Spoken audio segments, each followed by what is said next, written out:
चलिए तो अपनी चर्चा को हम आगे बढ़ाते हैं क्योंकि बात हम कर रहे हैं घर में रखी झाड़ू।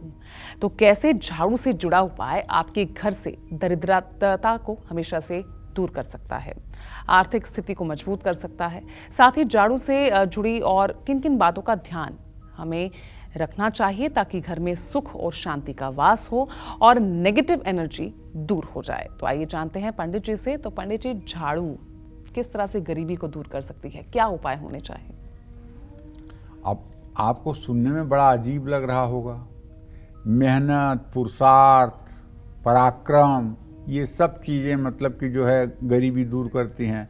अब आपको लगेगा कि झाड़ू भी गरीबी दूर कर सकती है। तो भैया हाँ, जवाब इसका है हाँ में। नए घर में हमेशा नए झाड़ू का ही इस्तेमाल होना चाहिए। पहली शर्त सुन लीजिए, यदि आप गृह प्रवेश कर रहे हैं तो गृह प्रवेश में घर की सफाई के लिए आप नए झाड़ू का इस्तेमाल करेंगे। पुराने घर से झाड़ू ले आकर के घर को साफ करने का प्रयास नहीं करेंगे। इससे आपको बचना चाहिए। इससे देवी देवताओं की कृपा घर परिवार पर बनी रहती है, आप विश्वास करिए। और मंदिर की सफाई के लिए तो आपको एक अलग से ही झाड़ू रखना चाहिए। जो घर में आपका पूजा स्थान है, जहां आपने पूजा स्थान बना रखा है, उस कमरे की सफाई के लिए तो घर में एक फूल झाड़ू अलग से ही रखनी चाहिए। घर में सुख, समृद्धि और उन्नति बनी रहती है इससे। लेकिन सूर्यास्त के समय और उसके बाद घर में झाड़ू लगाने के लिए सनातन धर्म में मनाही है।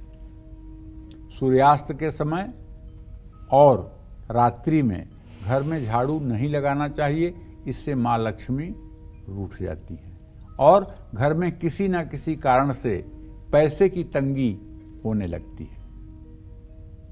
झाड़ू को कभी भी घर से बाहर या छत पर नहीं रखना चाहिए।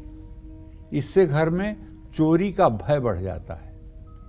झाड़ू अगर घर के बाहर रहेगी, झाड़ू अगर आप छत पर फेंक देंगे तो निश्चित रूप से चोरों की निगाह आपके घर पर पड़ेगी और चोरी होने का भय बना रहेगा। आए दिन घर से कोई न कोई सामान गायब होगा। तो दो बातों का ध्यान रखिए, न तो झाड़ू को घर के बाहर रखना है और न तो झाड़ू को घर के छत पर फेंकना है। इन दो बातों का अगर ध्यान रखेंगे तो आपकी सुरक्षा होती रहेगी। जय मां विंध्यवासिनी।